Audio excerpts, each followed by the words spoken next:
আজকে আমাদের আলজমিরা হসপিটালে সকাল সকাল দুইটা বাবু হয়ে গেছে আলহামদুলিল্লাহ। এই বাবুটা মাত্র হলো, বাবুর ওজন 1 কেজি 800 গ্রাম। বাবুর বাসা টাঙ্গাইল সাবারিয়াতে। আর এই বাবুর ওজন হচ্ছে 3.5 কেজি। এই বাবুর বাসা ঢাকাতে। তো এই বাবুর মা আমাকে আসলে শুরু থেকেই দেখাতো। বাবুর মা হেভি এনার্জেটিক। বাচ্চা যদিও একটু আগে আগেই হয়েছে, সময়ের আগে, সামনের মাসে ডেট ছিল। তো যাই হোক আলহামদুলিল্লাহ বাবু কিন্তু যথেষ্ট স্টেবল আছে। বাবুর ওজন একটু কম হয়েছে কিন্তু যথেষ্ট স্টেবল। আর ওর মা এত এনার্জেটিক ছিল, এত সুন্দর পুশ করেছে আলহামদুলিল্লাহ। আসলে নর্মাল ডেলিভারির জন্য এরকমই এনার্জেটিক মা দরকার, যারা নাকি আসলে মেন্টালিও অনেক স্ট্রং থাকবে এবং ফিজিক্যালি অনেক স্ট্রং থাকবে। এই বেবিটাও মাশাআল্লাহ খুব সুন্দর হয়েছে, একদম তাকিয়ে আছে, শুনছে সব কথা।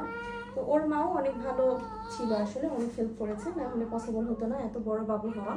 তো যাই হোক, নর্মাল ডেলিভারিতেও কিন্তু অনেকেই ভয় পায় যে 3 কেজির উপরে হলে বুঝি নর্মাল ডেলিভারি হবে না, কিন্তু দেখেন 3.5 কেজির বাবু কিন্তু সুন্দর নর্মাল ডেলিভারি হয়ে গেছে আলহামদুলিল্লাহ। এবং কথা শুনতেছে বাবা সেইভাবে।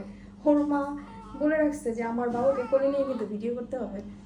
যাই হোক, বাবু ভালো আছে, সব বাবুর জন্য দোয়া করবেন এবং যে ক্লাসে সেখান থেকে নর্মাল ডেলিভারি চেষ্টা করে যাবেন। সবাই ভালো থাকবেন, আল্লাহ হাফেজ, আসসালামু আলাইকুম।